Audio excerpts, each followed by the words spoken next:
História de hoje: plantio de igreja.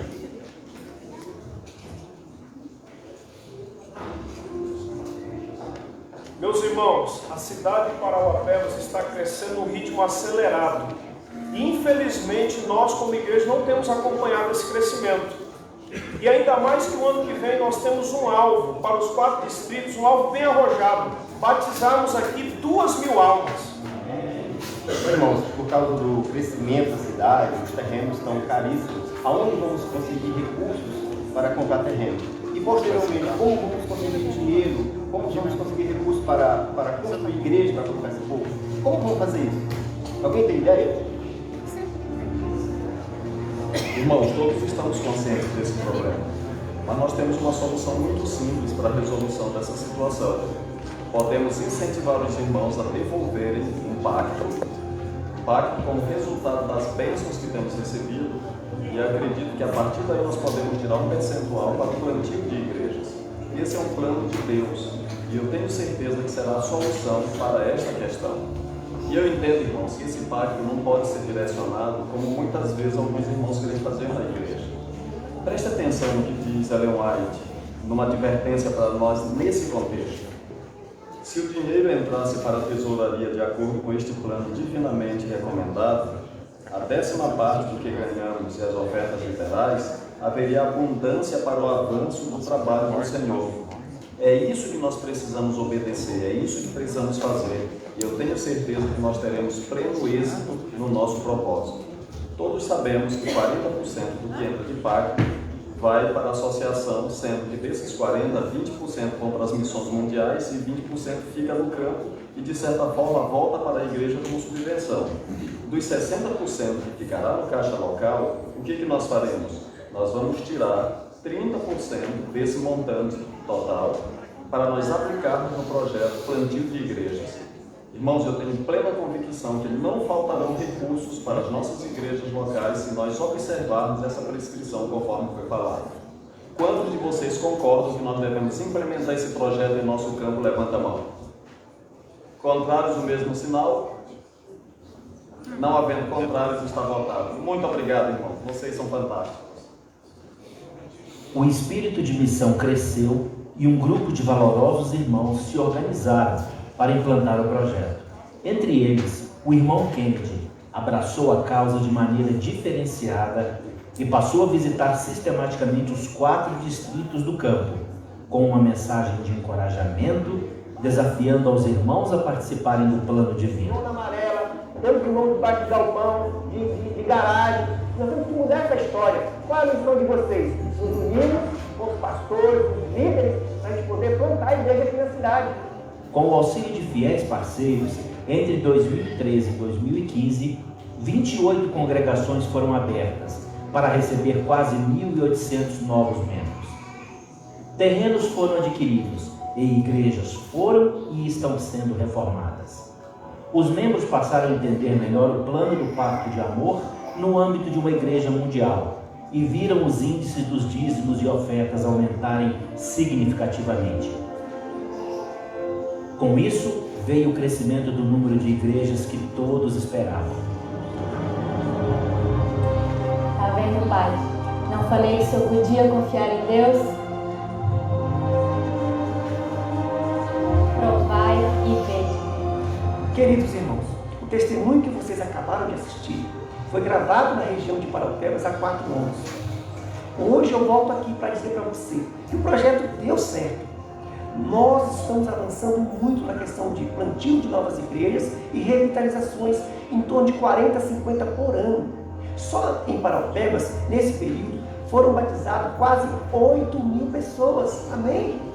Agora, tudo isso só foi possível porque você tem sido fiel nos seus dízimos e também nas suas ofertas. E agora eu os convido para este momento especial de adoração e louvor através dos dízimos e das ofertas. Eu desejo que Deus... Irmãos, eu não poderia deixar de dar a grande notícia para vocês nessa manhã. Nessa semana nós compramos 2 terrenos aqui no nosso Jardim Maria Beatriz para uma futura igreja em Mojimirim. Vocês viram aí o exemplo, as igrejas unidas no mesmo propósito de aumentar, crescer, e nós queremos fazer o mesmo aqui em Mojimirim. É claro que com a ajuda de todos.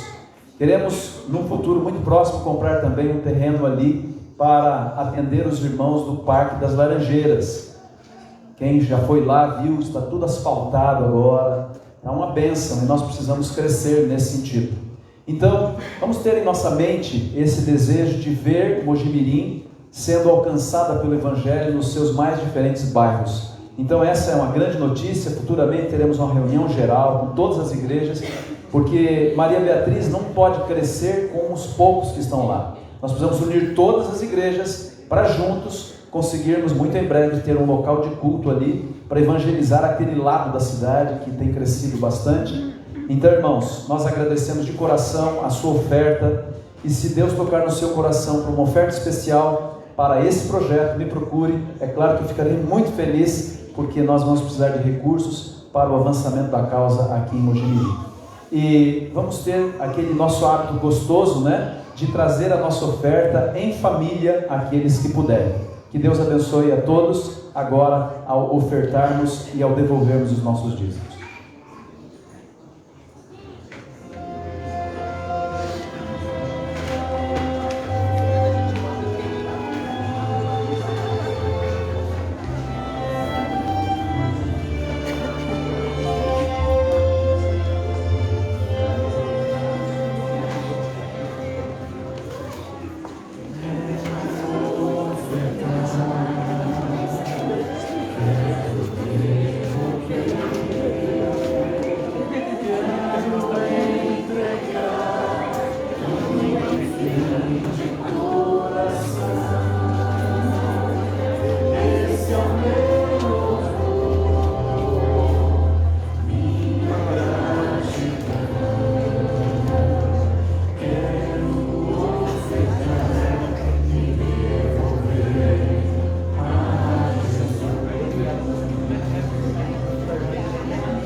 Tá lá no fundo.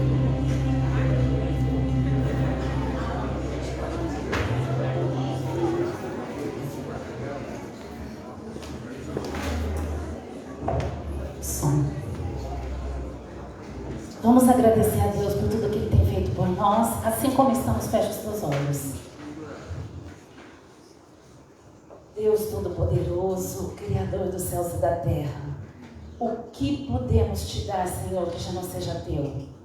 Nós queremos te louvar nesta manhã por cada família, Senhor, que pôde ter a oportunidade de trazer até o teu altar os seus dízimos, as suas ofertas, sinal este, Senhor, de obediência e gratidão. Amém. Nós te louvamos, nós te bendizemos, Senhor, porque somente quem tem pode dar, e nós sabemos que é por conta da tua provisão. E nesta manhã nós queremos em especial te pedir por aqueles que estão desempregados, aqueles que não têm renda, que não têm auxílio, que o Senhor possa trazer o auxílio do céu, para que cada um tenha o prazer de, com gratidão no coração, trazer, Senhor, para o avanço da tua obra, da tua missão, a gratidão, Senhor, por tudo que o Senhor faz por nós. Nós te bendizemos e exaltamos, porque o Senhor é Deus, e até aqui o Senhor tem nos ajudado.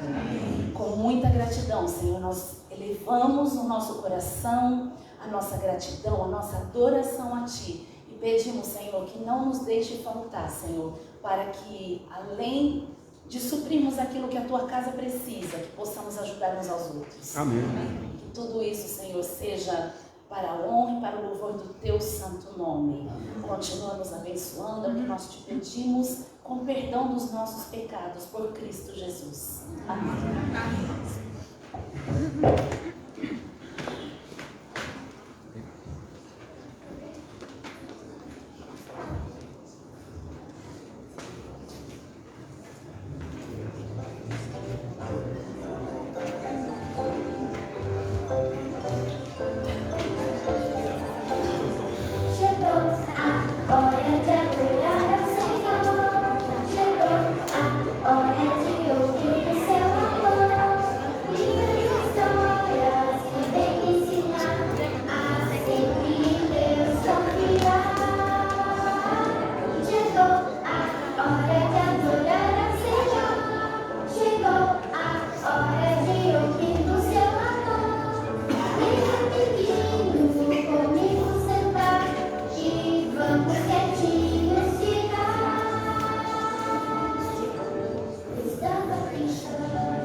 Bom dia, crianças.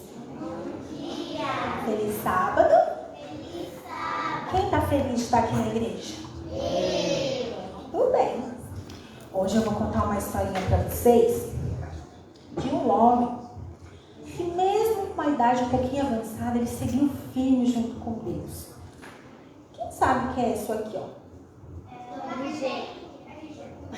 Um documento, um RG. Você sabe que ao longo da vida a gente vai acumulando alguns documentos, né? E esse aqui, quem sabe o que é? Isso aqui é uma certidão de nascimento. Todos vocês têm um documento desse aqui. Então ninguém pode falar que não tem documento, porque tem. Todo mundo tem uma certidão dessa. E isso aqui é mais um documento. Isso, é uma carteira de habilitação para a gente poder dirigir, tem que ter. E a gente vai acumulando vários documentos. Tem título de eleitor, tem documentos da casa, tem um monte de coisa. Quem de vocês já tem um RG? Certidão de casamento. Alguém já tem, mas todos vão ter um dia. E sabe, nesse RG, esse documento, tem muitas informações sobre nós. Tem o dia que a gente nasceu, o nome do papai, o nome da mamãe, a cidade onde a gente nasceu. E quando a gente vai em algum lugar assim, geralmente não pede um documento para certificar quem é a gente. Então é nesse documento que as pessoas têm certeza quem a gente é. E a história de hoje, a gente sempre ouve falar muito de Josué, né? Que ele que conduziu o povo de Israel depois de Moisés, só que hoje a gente vai saber um pouquinho sobre Caleb. Quando o Moisés pediu, estava quase chegando pertinho da terra prometida, vocês lembram, né? Que era Canaã. Moisés pediu para que 12 homens fossem espiar aquela terra para ver como que era, se daria para chegar até lá. Aí esses 12 homens foram, olharam tudo, só que, sabe, 10 homens daqueles vieram desanimados, falaram assim, não vai dar para a gente entrar naquela terra, aqueles homens são muito poderosos, desanimando o povo de Israel. Mas 2 homens daqueles que foram enviados, não, eles vieram todos vieram felizes, falando que sim, que era para conquistar a terra, que a terra era muito boa, ficou super feliz. Só que como a maioria falou que não, que eles eram muito poderosos, o povo de Israel acabou desanimando, desistiram e eles estavam tão pertinho de conquistar a terra, e aí Deus castigou eles tiveram que voltar para o deserto de novo. E sabe, eles caminharam mais 38 anos no deserto, porque não confiaram em Deus. E sabe o que aconteceu? Todas as pessoas que tinham mais de 20 anos daquele povo, começou a morrer. Morreu todo mundo, foi morrendo, e só restou Josué e Caleb. E aí fala aqui que Caleb já estava com 85 anos. Olha, ele resistiu, Deus deu força para ele se sentia jovem, forte e confiando em Deus. Ele já tinha 85 anos e ele conseguiu entrar na Terra Prometida, porque ele confiou em Deus. E sabe o que ele fez? Ele pegou lá o RG dele, ó, com 85 anos, e falou assim, ó, tá lá em Josué 14, 10, 11. Estou com 85 anos e me sinto tão forte como no dia em que Moisés me mandou espiar a terra. Ainda tenho bastante força para combater na guerra e para fazer o que for preciso. Depois que Josué ajudou os israelitas a conquistar a terra de Canaã, ele juntou alguns homens e conquistou a própria terra dele. E lá ele ficou até a sua morte. E Deus estava com ele o tempo todo. Ele não desistiu. Deus o ajudou. Então, crianças, não importa se você é novinho, se você tem meia idade, se já é velhinho, né? Já está aproveitando a aposentadoria. Nunca é cedo ou tarde demais para confiar em Deus. Deus está com a gente em todos os momentos. Então, agora vamos fazer uma oração? Ó, como é que faz a posição? Muito bem. Querido Papai do Céu, nós te agradecemos, Senhor, porque o Senhor está com a gente em cada momento da nossa vida. Então, Senhor, obrigado e nos dê força, assim como o Senhor deu a Caleb, para continuarmos firmes no teu caminho. Em nome de Jesus, amém. Amém.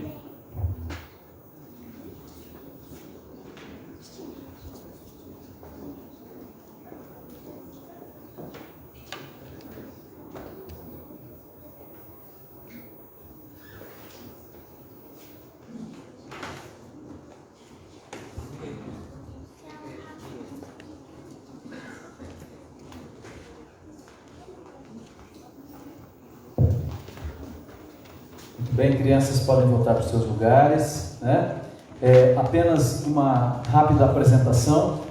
Creio que é a primeira vez que você está aqui, primeira vez, né? E principalmente liderando o Ministério Jovem aqui da PAC, entre outras atribuições, né? Liderando a juventude. Nós temos um evento fantástico no próximo sábado, né? Uma vigília aqui no NASP, noite inteira, vai ser uma benção. Fala um pouquinho depois para a gente. Então, o pastor Gabriel Guimarães está aqui conosco, vai estar também a partir das 16h30 e está acompanhado da sua esposa Rose.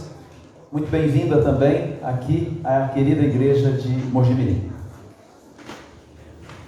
Obrigado, pastor Gidiel, pela organização. Tudo bem com vocês? Feliz sábado a todos. Eu fiquei encantado com a decoração, já chego aqui parabenizando toda a direção jovem aqui. Fiquei muito feliz com toda essa decoração. Matheus, Robson, muito bacana. Deus seja louvado pela vida de vocês, por toda a equipe jovem aqui. Um privilégio de estar aqui em Mogi.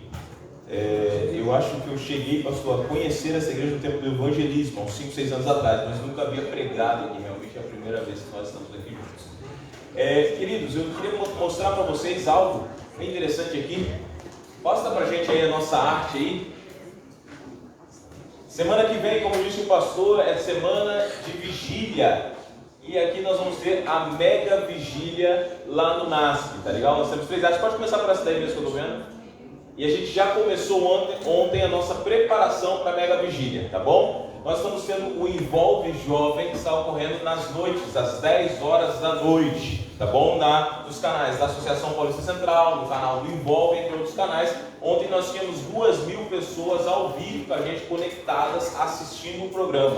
Quem vai estar com a gente durante toda essa semana? Você está vendo ali, ó. Temos o pastor Erlo Brau, pastor Lucas Alves vai estar conosco, pastor Rafael Santos, pastor Campitelli, pastor Dudu Batista, pastor Cândido Gomes esteve ontem, doutora Rosana Alves, vamos ter ainda a Agatha Lemos, entre os cantores nós teremos Joyce Carnassali, Jefferson Pilar, Ministério Vox, teremos Ministério Faces e muitos outros. Então a programação está bem preparadinha para receber você da sua casa, é só você se conectar. Como é que você recebe as informações sobre essa programação? Coloca nas nossas redes sociais aí, por favor. Pode colocar as nossas redes sociais. Isso. Agora é aquele momento que eu vou pedir licença ao pastor e pedir a você que pegue o seu celular. Pega seu celular aí, por favor. Pode pegar o seu celular. Pega aí, pastor Gediel, não vai brigar com você nesse momento. Pode pegar, né? Porque o senhor dá licença pro pessoal pegar o celular agora. Vai lá, pode pegar seu celular aí. Isso. Vai lá e faz um favor pra gente. Se conecta aí no seu Instagram agora. Pode entrar no seu Insta aí. Vai lá. Entra no seu Insta aí. Agora que você entrou no seu Insta, você vai clicar na lupinha e você vai seguir ali, por favor, @JovensAPAC. Toda vez que você segue as nossas redes, você nos ajuda a divulgar todo o programa, todo o material, todo o projeto para os jovens do nosso campo. Então, cada vez que você segue, você fortalece a rede dos jovens da APAC. Então, clica em seguir, por favor, tá bom? Essa rede trabalha em conjunto com a minha rede, também está ali, e nós também divulgamos. Então, quem quiser participar do projeto, os links vão estar por ali todos os dias. E, para terminar, pode colocar na Mega Vigília agora, por favor. Para terminar, na outra semana, às 10 horas da noite, nós iniciaremos a Mega Vigília deste ano lá no UNASP. Quem vai estar com a gente? A gente vai ter o pastor Lucas Alves da divisão, pastor Odailson Fonseca, pastor Cândido Gomes, e eu também estarei lá. Pode passar para a próxima, por favor. Isso, e cantando nós teremos a Joyce Canassari, o Jefferson Pilar, a equipe Galardão, o Coral Adoradores, o Ministério Vox, a Banda Hope e o Entre Vozes. A programação será das 10 da noite às 6 da manhã. Então vou te dar uma dica aqui, é vigília mesmo. Quem aqui lembra daquele tempo que tinha aquelas vigílias que a gente sai às 5h30 da manhã cantando, não vai tardar. Lembra desse tempo aí maravilhoso? Então nós vamos ter essa vigília. Então vou te dar uma dica, para você que quer ir, que quer assistir. O pessoal está marcando para chegar lá às 9h30 da noite, os ônibus que reservaram. Então, algumas caravanas estão vindo de muito longe e a gente deu a oportunidade para quem está indo de caravana de reservar os seus lugares, tá bom? Nós vamos preparar o ambiente do NASP para receber 3.000 pessoas. 1.000 lugares estão reservados. Então, 2.000 estão em aberto, as pessoas estão vindo. Se você deseja ir, você que mora próximo, eu vou com o meu carro, quero ir para lá assistir, quero participar. Bacana, minha dica para você, chega cedo. Porque se você chegar às 10 horas, tem a possibilidade de você chegar e já não ter mais lugar para você sentar. Então você está aqui do ladinho, às vezes a gente pensa, estou do ladinho, vou chegar lá às 10 horas, você vai perder o seu lugar. Chega cedo, você vai pegar um lugar bacana.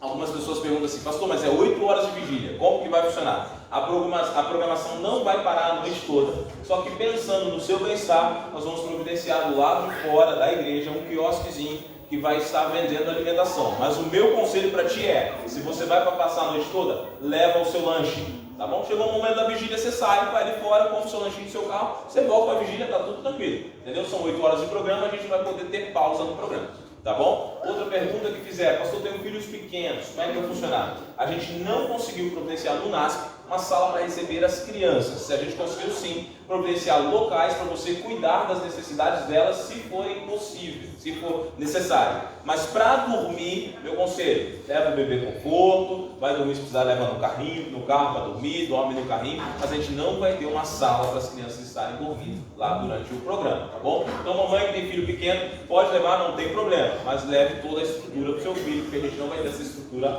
lá, tá bom? Então pode fechar aí agora a arte.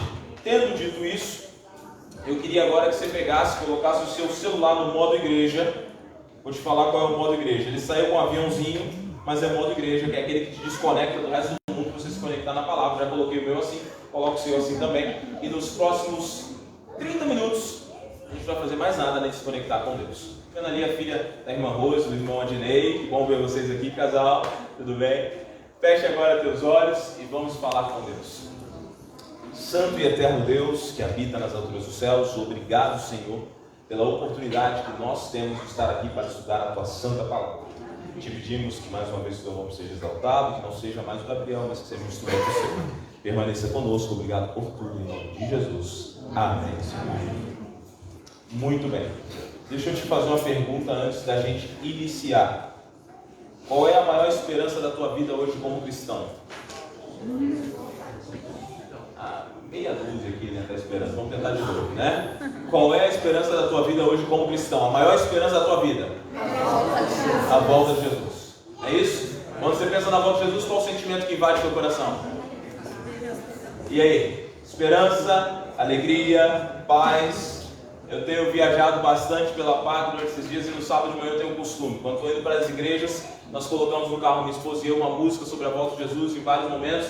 Eu fico olhando aquelas nuvens e o céu, eu fico imaginando o dia em que Jesus vai cortar esse céu no meio, com milhares e milhares de anjos, ao som de trombetas, e nós vamos poder pensar assim: olha, finalmente toda dor, todo sofrimento, toda morte, toda lágrima vão terminar.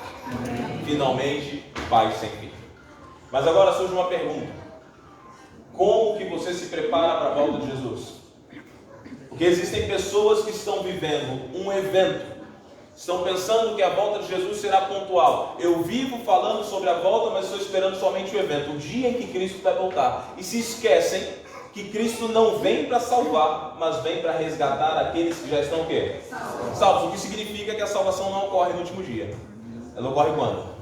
Antes. Então surge uma pergunta. Como que eu me preparo? Como que eu sou salvo? Em que momento da minha história?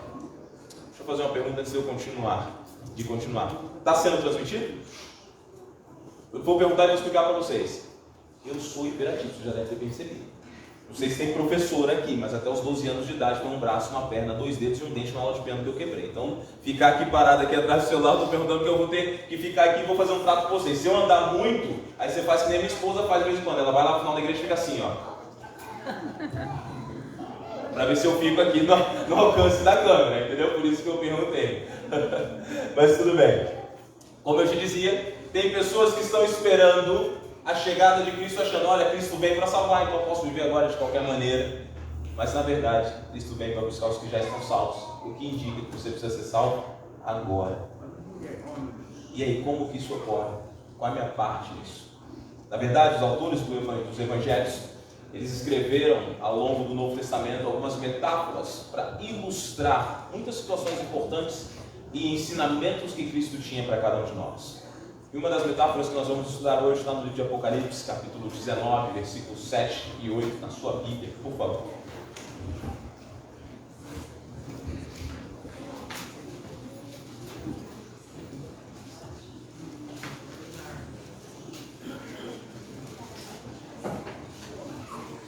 (19, 7 e 8).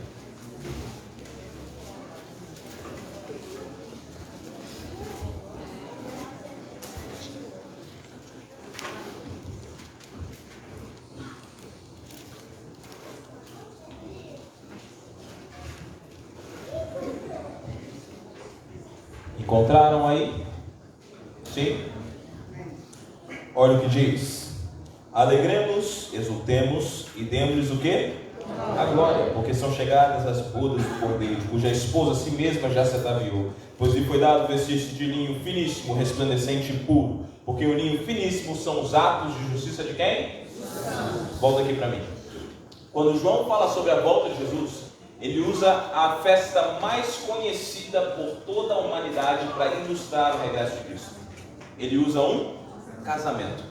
E por que ele usa um casamento? Porque independente da época que você fosse viver, da cultura que você tivesse ou do país que você pertencesse, você ia entender que o casamento é importante. E dentro desses dois versículos nós encontramos ainda duas metáforas que ele usa constantemente no Apocalipse. Ele fala, o noivo vem buscar a sua noiva. Quem é o noivo, pessoal? Jesus. E quem é a noiva? A igreja. Sendo assim, se Cristo é o noivo e a igreja é a noiva, podemos dizer que nós fazemos parte da noiva. E agora quando a gente começa a falar de casamento, tem uma parte do casamento que mexe com a cabeça das meninas e da mulherada desde quando elas são pequenininhas. Elas não conheceram o namorado, não conheceram o noivo, não sabem com quem vão se casar, mas já estão escolhendo os modelos. Do que eu estou falando? O vestido de noiva. Todo casamento, a noiva se prepara, pensa, sonha, desenha, escolhe e vai mudando os vestidos de noiva. E agora imagine o seguinte, vamos imaginar um casamento. Tem alguém aqui que está noivo aqui? Tem alguém que está noivo aqui? Lá atrás, é um casal, é isso mesmo? Estão escondidinhos ali? Qual o nome de vocês? Maísa e Adriel, é isso? Estão noivos há quanto tempo? 3 dias. 3 dias? Uau! Parabéns para Maísa e para Adriel, que Deus abençoe aí essa união de vocês aí, tá bom? 3 dias, eu vou usar vocês como metáfora aqui, tá bom? Maravilha. Imagina o seguinte, casamento da Maísa e do Adriel. Adriel está aqui na frente, botou um ternão bonito, está bem vestido aqui, está alinhado, família está emocionada, vou colocar esse nosso sinuca de bico agora. Toda a igreja foi convidada, olha que bênção, viu? Que legal, todo mundo aqui, está aqui ele bonitinho aqui na frente, super preparado. Maísa está lá embaixo, toca aquela música aqui no piano que faz gelar os corações. Todos se colocam de pé. O Adriel está aqui na frente preparado, vem subindo a Maís e ela entra pela igreja utilizando o uniforme do Corinthians. Como seria isso, Adriel? E aí? Seria legal isso aí, Adriel? Adriel ficou feliz atrás. Não, Adriel. Vamos imaginar o contrário agora. A Maísa está lá fora, está com seu vestido imponente, bonito, família emocionada, a mãe preparada, o pai ali preparado, todo mundo chorando, emocionado. Chegou o grande dia do casamento. Ela sobe com aquele vestido que ela levou meses escolhendo, preparando, e ela vem entrando pela igreja. E quando ela olha aqui para frente, estava o Adriel preparado aqui com o uniforme do Palmeiras. E aí, como é que ia ser esse negócio aí? Não ia dar certo, né? Por que não ia dar certo, pessoal? Porque quando você vai a um casamento, você usa roupas o quê? Adequadas, especiais. A sua roupa demonstra o seu apreço e a sua consideração por aqueles que estão o quê? Se casando. Falando disso, imagine agora o casamento de Cristo. E eu vou te fazer uma pergunta para você pensar. Cristo vai estar preparado para o seu casamento? Sim. E a sua igreja? Nós, como estaremos diante desse casamento? E quando a gente começa a se perguntar que roupa a gente vai estar vestindo, nós precisamos nos atentar ao final do versículo 8. Dá uma olhadinha no final do versículo 8 mais uma vez para você poder entender. Porque o linho finíssimo são os atos de justiça de quem? Então o linho finíssimo são os atos. O que são atos? Atos são frutos da sua personalidade, do seu pensamento, das suas decisões, do seu caráter. Atos é você saindo para fora, é quem você é de verdade. E agora, quando a Bíblia fala que os atos de justiça são os linhos finíssimos aqui, os atos de justiça dos santos, significa que os atos e a roupa, o caráter que as pessoas vão estar usando, não vai ser o caráter que nós temos hoje, mas é o caráter que Cristo deu para que elas possam estar aonde? Nos céus. Cristo está tão preocupado com isso que ele conta diversas parábolas sobre. No livro de Mateus, capítulo 22, você vai encontrar uma. Abra sua Bíblia agora no livro de Mateus, por favor, Mateus 22.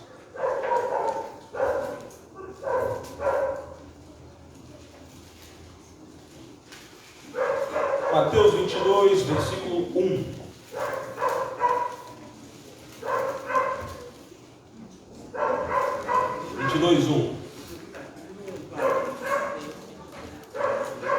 Diz assim o texto: de novo entrou Jesus a falar por parábolas, dizendo: o reino dos céus é semelhante a um rei que celebrou as bodas de seu filho. Volta aqui para mim, a gente já vai continuar a leitura.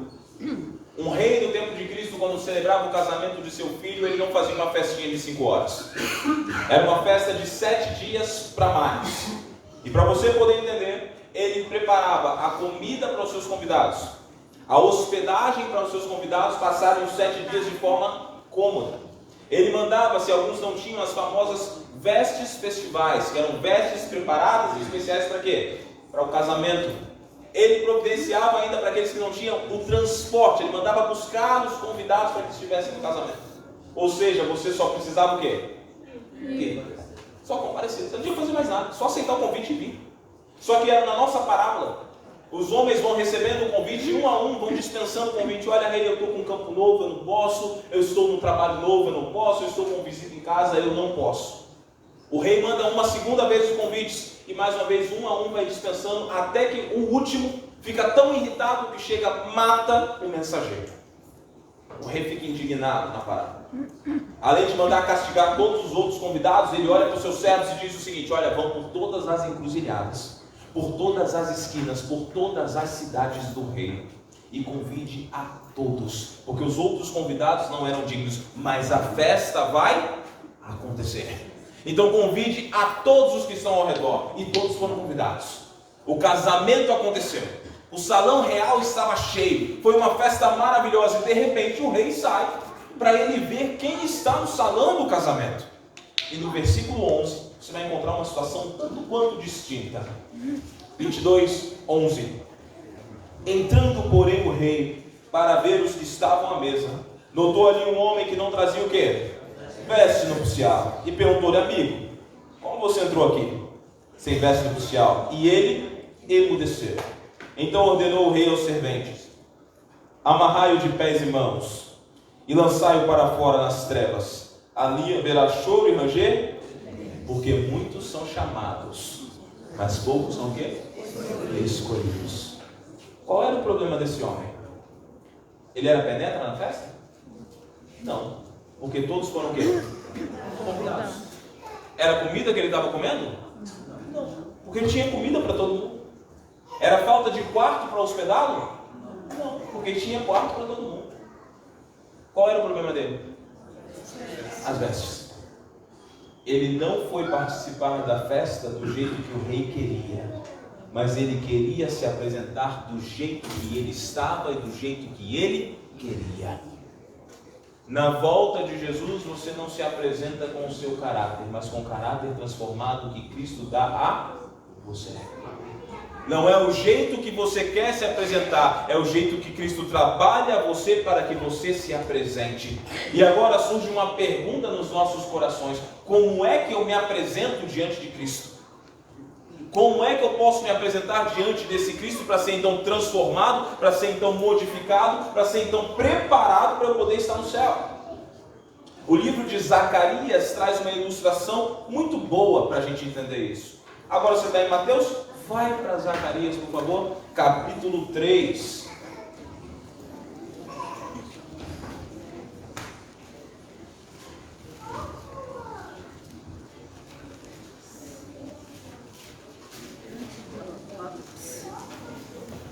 Zacarias 3, versículos 1, 2 e 3.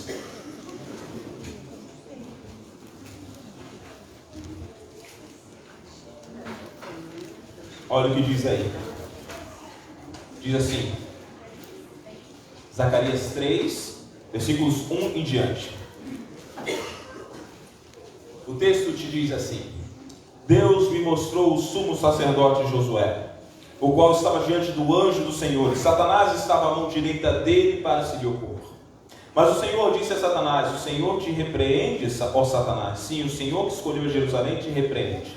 Não é este um tição tirado do fogo? Ora, Josué, trajado de vestes sujas, estava diante de quem? Do anjo. Volta aqui para mim, pessoal. 3 pontos importantes desse texto que você precisa entender. Primeiro ponto: Josué era um sumo sacerdote, um homem santo. Qual o conceito da palavra santo? Separado. Muito bem. Santo não é impecável. Como você muito bem falou, santo é separado. Por que eu digo isso? Porque tem pessoas que ainda pensam que ser santo é ser alguém impecável. Numa das minhas igrejas ano passado, uma senhora entrou na igreja, pastor, e me disse assim: pastor, tenho boas notícias para você hoje. Falei: que legal. Quais são essas notícias, irmã? Estou há 3 dias sem pecar. Falei: 3 dias sem pecar, irmã? Não, fiquei curioso. Me disse qual é a fórmula, o que a senhora está fazendo? Ela olhou para mim e me disse assim: não, pastor, é o seguinte, entrei na minha casa outro dia, depois do culto de quarta-feira, de oração. E quando eu entrei na casa, fiz uma oração poderosa, desliguei meu celular, desliguei a televisão, não me conectei mais com o mundo, não saí de casa, fiquei em casa até hoje, que é sábado, e eu só fiz oração, e só falei com o Senhor, e só escutei Ele e não fiz mais nada. Falei: irmã, tem uma triste notícia para dar para a senhora. Não importa se você se trancou no seu quarto, não importa se você ficou amarrado sem fazer nada, quando você menos percebeu, sua mente fugiu do seu controle, você está em quem? Em pecado. Não existe impecabilidade na terra.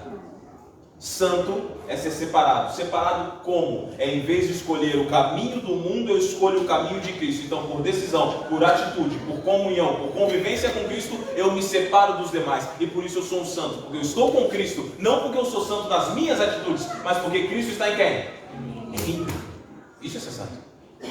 Josué era um homem santo porque foi chamado por Deus, abriu mão do mundo para fazer o ofício de quem? De Deus. Só que tem um detalhe na nossa história. O versículo diz que Josué estava com as suas vestes o quê? Sujas. Era pecador. Seu caráter tinha pecados. Sua personalidade tinha pecados. Sua natureza pecaminosa dentro dele estava forte. E apesar de ser um homem santo, ainda era pecador. E todo pecador tem um inimigo que se apresenta ao lado dele para dizer assim diante de Deus: olha, esse aqui não dá para salvar. Olha as vestes dele. Olha o caráter dele. Olha quem ele é. Olha quantos pecados ele tem, quantos vícios ele tem, quantos maus hábitos ele tem. Olha o que ele faz durante a semana quando ele não está na igreja. Olha como é que ele trata a família dele. Olha como ela trata a família dela enquanto não está na igreja. Olha o que ele faz quando ninguém está vendo. Esse aqui está com o caráter muito sujo. Está com muitos pecados. Olha a veste dele. Não adianta, tem muito pecado. Só que tem um terceiro detalhe na nossa história. Josué, apesar das vestes sujas, se apresentava diante do anjo do Senhor, e o termo em hebraico em Zacarias para este anjo não é um anjo, mas é uma pessoa especial. É o mesmo que veio a Manoá dizer que Sansão iria nascer. É o mesmo que visitou a Abraão para falar que Sodoma e Gomorra seriam o quê? Destruídas. É o mesmo que João fala assim: e o verbo se fez carne e habitou entre nós, e vimos a glória de quem? De Deus. Quem é esse anjo? É Jesus. Então Zacarias está se apresentando diante de Cristo, Josué está se apresentando diante de Cristo, tem pecados e Satanás está lhe acusando. Mas olha o que acontece quando você se apresenta diante de Cristo. Vai na sua Bíblia agora, versículo 4, aí na sequência. Zacarias 3, versículo 4. Tomou este a palavra e disse aos que estavam diante dele: tirai o quê? As vestes sujas. A Josué disse: eis que tenho feito que passe de ti a tua iniquidade, e te vestirei de quê, pessoal? Você reparou que a expressão finos trajes é a mesma de João lá no Apocalipse? Você reparou que os finos trajes que nós falamos da salvação são os que Cristo está falando que vai dar àqueles que se apresentam diante dele? Então perceba uma coisa: quando nós nos apresentamos diante de Cristo, nós vamos ganhando as vestimentas do céu. Só que agora vem uma pergunta que eu tenho feito para minha molecada o ano inteiro. Eu vou fazer para vocês agora. São perguntas duras, mas que vocês precisam entender, precisam se fazer. Quando é que eu me apresento diante de Cristo? E me perdoe agora essa pergunta, mas quando eu venho na igreja no sábado, eu olho para o relógio e falo assim: 11h30, o pastor está falando ainda, eu tenho que ir para casa almoçar. Suficiente para você se apresentar diante de Cristo? Os mais igrejeiros que vêm na igreja sábado de manhã e vão no domingo à tarde, olha que maravilha, JA não está na pegada não, já fui 2 vezes no final de semana, suficiente, já me apresentei diante de Cristo, já estou salvo. Tá bom sua parte com Deus? Fechou? Não, veio, pastor, não, eu sou melhor, pastor, eu venho, sou fiel. Quarta-feira, culto de oração, eu estou lá. Sábado de manhã eu estou lá. Escola sabatina, eu até estudo a lição. Olha só. Estou salvo, suficiente? Não. Existem 3 tipos de comunhão que você precisa entender. Primeiro tipo, comunhão congregacional, essa que nós estamos vivendo agora. Nós nos reunimos, louvamos, adoramos e estudamos a palavra. Essa comunhão te ajuda, te fortalece, mas ela sozinha ela não te salva. Eu vou te explicar o porquê. Essa comunhão é em grupo e a salvação é o quê? Individual. Existe um segundo tipo de comunhão. Comunhão familiar. Você, sua esposa, você, seu esposo na sua casa, no sofá da sua casa ou no seu quarto fazendo culto familiar com seus filhos, sentando na frente da sua televisão para escutar um hino, para estudar a palavra, estudar a lição da escola sabatina e ensinar para os seus filhos o caminho da salvação. Essa comunhão te ajuda, te fortalece. Tem sido meio extinta por aí, mas ela é super essencial, mas ela não te salva. E vou abrir um parênteses aqui, pai e mãe, que está aqui. Procura fazer isso na tua casa agora, para lá no futuro você não procurar um pastor e falar: pastor, não sei onde eu errei, meu filho não está querendo ficar na igreja, minha filha não quer ficar aqui nesses bancos. Aí você vai revisar no passado, quando foi que você sentou com teu filho em casa para estudar a Bíblia com ele? Estudar a lição com ele, fazer uma oração com ele? Lembre-se do seguinte: não trabalha para deixar o mundo para o teu filho ou para a tua filha. Deixa um legado de salvação que é tudo que ele precisa. O resto Deus pode dar para ele, ele pode conquistar. Planta Deus na vida dele. Fecha o meu parênteses aqui. Terceiro tipo de comunhão, comunhão pessoal. Aquela que você acorda de manhã e você busca quem?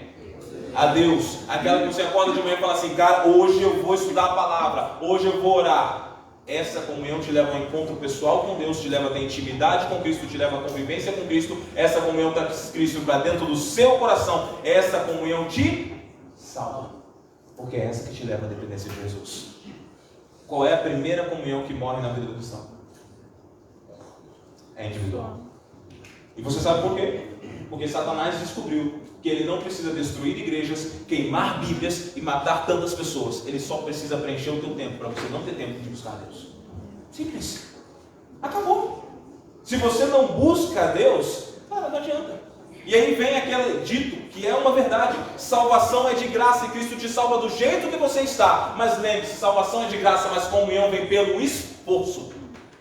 Você não acorda todo dia de manhã e pensa assim: cara, hoje eu vou estudar o livro de Números, vou estudar todo ele e vou orar 3 horas. O senhor acorda assim, pastor? Eu também não acordo assim. Na verdade, todos os dias você precisa entender que quando você abre os olhos, você precisa pensar: eu preciso de quem? De Deus. E me responde, não precisa me responder, só pensa. qual tem sido a primeira coisa que você quer pegar quando você acorda pela manhã? Você percebeu? Como é que as coisas estão sendo trocadas? E deixa eu te falar uma coisa. Vida espiritual e fibra espiritual você não constrói em uma hora de culto. Você constrói independência todos os dias. Vou contar uma história para vocês. Eu sou casado há 6 anos. E casei dia 31 de julho de 2018. Minha esposa é baiana. Tem algum baiano aqui? Deixa eu ver aqui. Baiano é povo bom. Gente boa, hospitaleiro, brincalhão, conversador. Só vou te dar uma dica. Se você for na Bahia, faz um regime antes. Porque quando vai na Bahia, é casa de cada baiano que tu entra, tu tem que comer. É assim. Minha esposa mora numa cidade que tem 38 mil habitantes. Morava, né? Antes de vir pra cá. 38 mil habitantes. Pequenininho. 37.520 são primos dela dentro da cidade. Só pra você entender o tamanho da família, tá? Como é que é? Então, por onde ela passava, tinha assunto. Tinha gente pra conversar. 5 irmãos, todo mundo conversando, muita gente. Casamos, viemos pro interior de São Paulo, aqui pra Americana, uma cidade não muito longe daqui. E ali, quando nós viemos pra cá, só tem eu do Rio de Janeiro, da minha família aqui, e a minha esposa da Bahia, aqui no interior. Não tem mais ninguém. Eu era auxiliar de evangelismo. Eu trabalhava fazendo evangelismo em vários lugares, assim como o pastor Jário, que está aqui com vocês acompanhando. Então eu saía às 8 da manhã de casa e eu voltava 10, 11 da noite. Então, mulherada, imagina o seguinte: recém-casado, acostumada com prosa, como diz o baiano, que conversa para todos os lados, e de repente você está trancado no interior de São Paulo, aqui sozinho. Como é que você ia ficar? Nossa, difícil. Entediada. Eu saía de casa de manhã. Quando eu voltava à noite, a Rosa falava assim: deixa eu te contar como é que foi meu dia. E ela começava assim: acordei 7 horas da manhã hoje. Tomei meu banho, tomei o café da manhã, fiz meu culto, desci, dei uma volta aqui no condomínio, caminhei 5 vezes já tempo, né? Então dei 5 voltas aqui, vi o cachorrinho do vizinho, muito fofinho aqui do lado, aqui e tal. Olha, aqui na esquina acho que aconteceu um acidente, tem uma escolinha de futebol aqui. E aí eu descobri tudo isso, depois eu voltei a subir, e aí deu mais ou menos 8h30 da manhã. Eu falei: gente, ela usou 3 horas para contar 1h30. Aí eu ia tomar banho, ela encostava na porta da banheira e ela continuava contando. Eu fiz isso, fiz aquilo outro, aquele negócio e tal. Eu saía de lá, eu ia jantar, colocava o prato de comida e ela continuava. Aí eu fiz aquilo, tal. Eu ia me arrumar para dormir, botava meu pijama e ela continuava contando. Foi assim, foi desse jeito, foi daquele outro jeito. E aí eu fazia uma coisa que muitos homens casados aqui já fizeram e não gostam de assumir. Eu fingia que estava dormindo quando deitava na cama para ver se o assunto parava. Você que é casado, você já fez isso aí? Já? Eu sei. Você já fez isso aí já, né? Agora, mas presta atenção aqui numa coisa aqui, só para você entender isso aqui. Quem foi que se casou com a Rose? Responde para mim. Fui eu. Quem tinha que dar atenção para a Rose? Eu. Quem tinha que mudar de vida para poder atender a esposa? Eu. Quem estava errado na história? A Rose ou eu? Eu entendi que eu tinha que adaptar a minha vida agora, porque eu era um homem casado, não era ela que tinha que se adaptar, era eu que tinha que me adaptar. Por que eu estou te contando isso? Porque tem gente que está achando, está pensando que é Deus que tem que se adaptar para entrar na tua vida, e não é. É você que tem que se adaptar para ter Deus na sua vida. É você que tem que olhar para os seus horários e entender que se Deus não for a prioridade, Ele não está em lugar nenhum na tua história. É você que tem que acordar de manhã e entender que não adianta ganhar rios de dinheiro lá fora e trabalhar em 30 empregos diferentes se Deus não está dentro do seu coração. É você que precisa entender que se o seu filho está aprendendo inglês, fazendo judô, indo para a escolinha de futebol, mas ele não está aprendendo a orar e a estudar a palavra de Deus com você na tua casa, nada disso vai ter valor para a salvação dele. É você que precisa entender que a sua rotina de vida precisa ser baseada em um Deus que quer salvar você todos os dias. E para isso, Ele precisa que quando você acorde pela manhã, você entenda que você, através do seu culto familiar, do seu culto individual, da sua comunhão com Deus, você tem que abrir as janelas do céu sobre você, de tal maneira que a sua vida tenha a atmosfera dos céus através de Cristo na sua vida. Agora, se você não entender isso, Deus não vai obrigar você. Talvez você esteja pensando: pastor, não tenho tempo. Você não conhece, eu moro aqui em Mogi, mas eu trabalho no NASP, eu trabalho em outra cidade, eu viajo muito. Eu trabalho em 2 empregos, eu sou enfermeiro, eu tenho 3 filhos, eu pago parcela de carro, eu pago aluguel, eu pago faculdade, eu não tenho tempo para fazer isso. O senhor não conhece a minha vida. Mas imagine o seguinte: todos nós um dia vamos dar conta de nossas vidas diante de Deus. Você pode não dar conta agora, mas em algum momento da sua história, todos nós vamos dar conta de nossas vidas diante de Deus. Porque a Bíblia diz que todas as obras serão reveladas, as que estão escondidas e aquelas que estão às claras. Então imagine que no dia em que Cristo voltar, Jesus te chama para bater um papo com você e pergunta: o que você fez com o seu tempo? você começa a narrar as suas desculpas e as suas justificativas. E nós, seres humanos, somos peritos em desculpas e justificativas. Senhor, eu não consegui por isso, por aquilo. Eu sei que o Senhor me salvou e que eu deveria me conectar contigo, mas eu não tinha tempo para ter comunhão, eu estudava demais. O Senhor viu, eu tinha 2 empregos, eu tinha filhos, eu tinha tarefas para fazer, eu não tinha tempo. E enquanto você está falando, Jesus faz um sinal para que você se silencie. Chega um homem humilde ao seu lado e Jesus começa a conversar com ele. Abra sua Bíblia no livro de Jó. Jó, capítulo 1.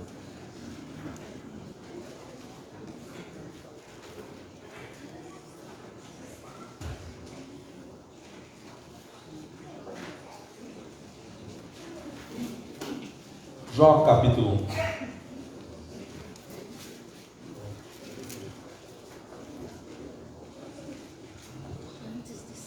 Olha o que diz a Bíblia aqui. Versículo 1 em diante. Havia um homem na terra de Uz, cujo nome era o quê? Jó. Homem íntegro, reto, temente a Deus e que se desviava do mal. Nasceram-lhe 7 filhos e 3 filhas. Possuía 7.000 ovelhas, 3.000 camelos, 500 juntas de bois e 500 jumentas. Era também muito numeroso o pessoal a seu serviço, de maneira que este homem era o maior de todos os do... Volta aqui para mim. As mamães de plantão aqui. Alguém aqui teve 5 filhos? Não? Ninguém teve? Mais do que 5, alguém teve aqui? Não, ninguém teve mais do que 5. Maravilha. Alguém teve 4 filhos? 3 filhos aqui? 3? Foi fácil criar 3 filhos, senhoras? Foi? Não foi, né? Uma batalha, né? O senhor lá atrás, o senhor também levantou a mão. Quantos filhos o senhor teve? 4 filhos. Foi fácil criar 4? Não foi, né? 3 atrás também não foi. Outro dia eu estava numa igreja e perguntei assim: quem aqui teve mais do que 5 filhos? Uma senhora lá atrás, escadinha de crianças, desde a adolescência até o final. Ela levantou a mão: pastor, eu tenho 8. Se alguém quiser levar para almoçar, pode levar os 8. Eu vou para minha casa dar uma descansada, passo para pegar a tarde. Já fez aquele convite ali para a igreja ali. A gente viu que ela estava cansada, tadinha, né? Mas Jó não tinha nem 8. Jó tinha quantos, pessoal? 10. Agora faz as contas comigo. Jó tinha 7.000 ovelhas, 3.000 camelos, 500 juntas de boi. Uma junta de boi são 2 animais. O que significa que só dos 500 multiplica por 2 deu mais 1.000. Foi para 11.000. E 500 jumentas. Jó tinha uma fazenda com 11.500 animais. 10 filhos. Quantos funcionários Jó tinha? Cada junta de boi levava um homem. Então se ele tinha 500, nós já partimos de quantos funcionários? 500. Mais o restante dos funcionários para cuidar dos outros 10.500 animais. Então Jó tinha centenas de pessoas a seu serviço. E agora pensa no seguinte, só para você ter uma ideia de dimensão de espaço. Para 3 animais comerem durante um ano, precisa de 22.400 metros quadrados. Jó tinha 11.500 animais. Qual o tamanho da fazenda de Jó? Você conseguiu entender a dimensão, a proporção da vida de Jó? Jó tinha uma fazenda gigante, centenas de pessoas a seu serviço, uma família extremamente grande. Jó tinha tudo para olhar para Deus e dizer o quê? Eu não tenho tempo. O Senhor me abençoou demais.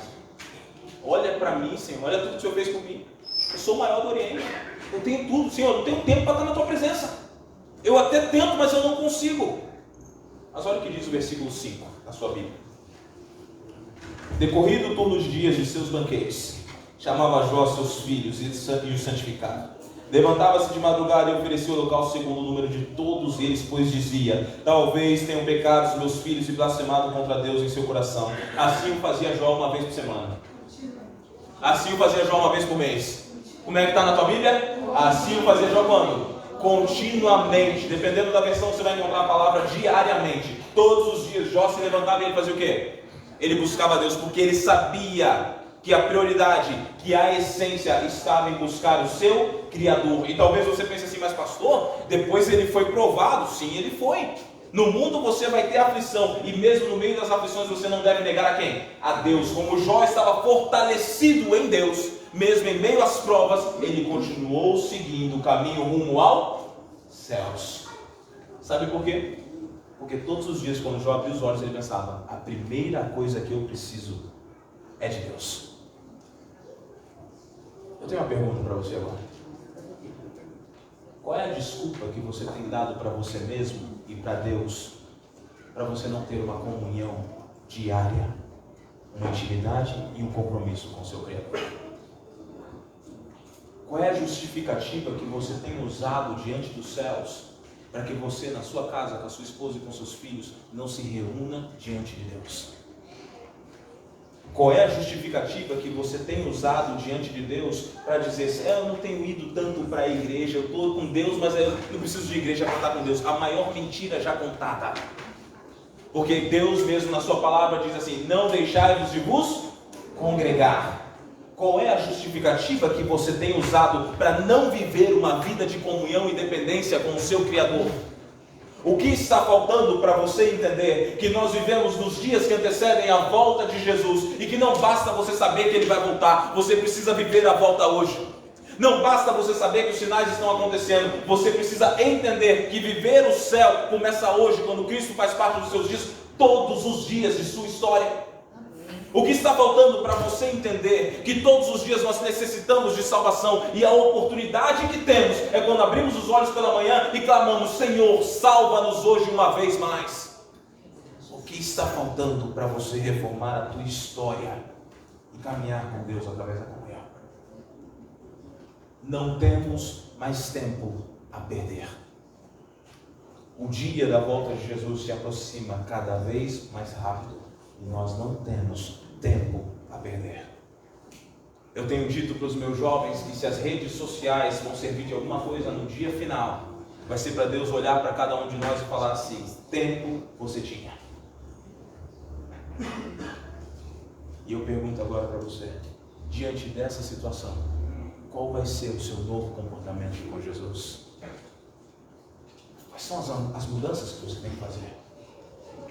O que você tem que operar na tua vida hoje para que você possa já amanhã acordar bem cedo e dizer, hoje eu vou buscar o meu Cristo? Quais são as atitudes que você tem que tomar? Quais são os obstáculos que você tem que transpor? Quais são as coisas que você tem que deixar? Lembre-se que a parábola diz, muitos são chamados, mas poucos são quem? Escolhidos. Porque poucos tiveram a atitude e a coragem de seguir o que o rei queria. Você tem essa coragem? Tem esse desejo? Eu quero terminar o meu sermão te dando a oportunidade agora de você se reunir com a sua família. Eu vou te falar o porquê que eu vou te dar a oportunidade de você estar reunido com a sua família. Porque às vezes o tempo passa e a gente não dá um abraço apertado em quem nós amamos. Às vezes queremos ir para o céu e não estamos caminhando com aqueles que nós amamos. Então, se você está do lado da sua esposa, ou está do lado da sua família, ou se você está longe, vai para lá agora. E você, marido, vou te dar uma dica ali, vou te dar uma chance agora. Estica teu bração, arrocha a família, abraça aí, abraça apertado agora, abraça, vai lá. É isso aí, abraça apertado. Se você está aqui sozinho na igreja hoje, aqui você está na família da fé, vai do lado aí junto, isso, aperta e abraça. Isso aí. Vou te dar uma outra dica agora, tá bom? Ó, marido que está aqui, vou te dar uma outra dica agora. A gente já vai continuar. Mas olha para tua esposa agora e fala assim, eu te amo, minha florzinha. Fala para ela, vai, eu te amo, minha florzinha. Fala para ela, eu te amo, minha florzinha. Vai lá, isso. Agora, maridão, mulherada, pega pesado, não olha para ele, eu também te amo, meu chuchuzinho. Vai lá, fala para ele, vai. Pode falar para ele, vai. Deixa eu te falar um negócio. Não adianta ter um amor que dói no peito. Não adianta você ter um amor que você está a fim de... Você pode até entregar sua vida por ele se você não está levando salvação. Não adianta você abraçar, apertar, trabalhar todos os dias lá fora se Cristo não está na tua vida agora. Não adianta você conquistar o mundo inteiro lá fora e perder a vida, a sua salvação e a salvação da sua família. Então abraça agora apertado quem tu ama e faz um pacto entre você e a sua família agora. De que na sua casa vai ser um pedaço dos céus. Porque a partir de hoje na tua casa a comunhão vai ser a prioridade dos teus dias. Porque a partir de hoje na tua família o culto familiar não vai faltar mais. Porque a partir de hoje na tua vida o culto individual não vai faltar mais. Porque a partir de hoje nos teus dias a palavra de Deus vai ser mais importante. E não vai haver vida sem oração. É essa atitude que você tem que ter. E é por isso que agora meu pedido a você é: você vai se colocar de pé junto com a sua família. Você vai escolher um membro da família e vai fazer uma oração. Essa oração tem um objetivo claro e específico. Vou te dizer qual é. É pedindo a Deus para que a comunhão possa reger os seus dias.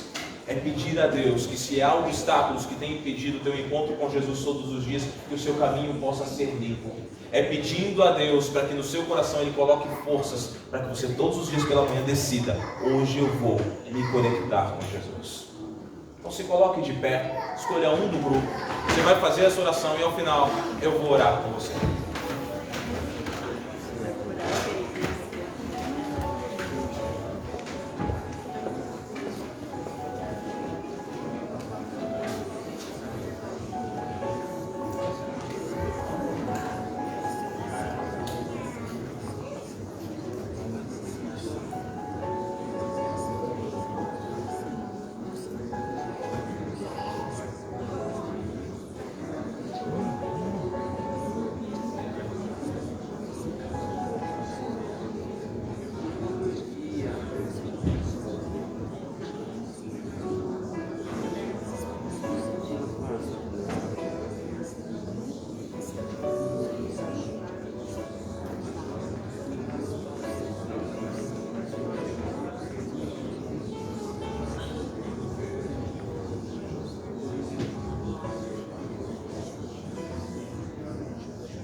Querido Deus, nós estamos aqui diante de Ti, Senhor. Súplicas estão subindo aos céus nesse momento. E nossas súplicas são, Senhor, para que possamos estar completamente conectados a Ti, Deus. Eu te peço que, se alguém entrou aqui com a sua fé quebrantada pela vida, que possa ser fortalecido neste momento, Deus. Eu te peço que a Tua casa possa receber aqui, cada família aqui, o reavivamento dado pelo Teu Santo Espírito, Deus. Eu te peço, ó Deus, que se até aqui nossa comunhão contigo não tem sido a prioridade, que nós possamos fazer as reformas necessárias, as mudanças necessárias, que o Senhor possa nos transformar para que todos os dias possamos ter um compromisso de Te buscar e ser salvo todos os dias por Jesus Cristo, Pai. Que nossos corações possam ser, Senhor, o Seu trono de graça. Que os nossos lares possam ser um pedacinho do céu. E que em nossas famílias possa reinar, Senhor, a atmosfera celeste através da presença de Cristo Jesus, ó Pai. Pai de amor, tome a cada família aqui em Tuas mãos. E prepara-os a cada dia para aquele dia em que Te encontraremos nas nuvens dos céus. Para aquele dia que caminharemos contigo na Nova Jerusalém. Um pedido mais te fazemos esta manhã, Senhor. Que cada irmão e cada irmã aqui presente possa ter sua salvação garantida em Cristo Jesus e o seu nome escrito no livro da vida, Senhor. Que o Senhor possa tomar esse distrito em Tuas mãos, possa abençoar o pastor Gediel a cada dia na condução dessas igrejas. E que eles possam estar aqui reunidos, Senhor, muito em breve, no dia em que o Senhor chegar para nos buscar. Amém. Fica conosco, obrigado por tudo, no doce nome de Cristo Jesus. Amém, Senhor. Que Deus abençoe a cada um de vocês, dos membros das famílias. Aproveitando, não perca às 16h30 culto distrital, culto jovem, né? E também as atividades aí de conquista de alimentos, enfim, um dia cheio de atividades para todos. Que Deus abençoe e nos vemos mais tarde. Pode colocar a música.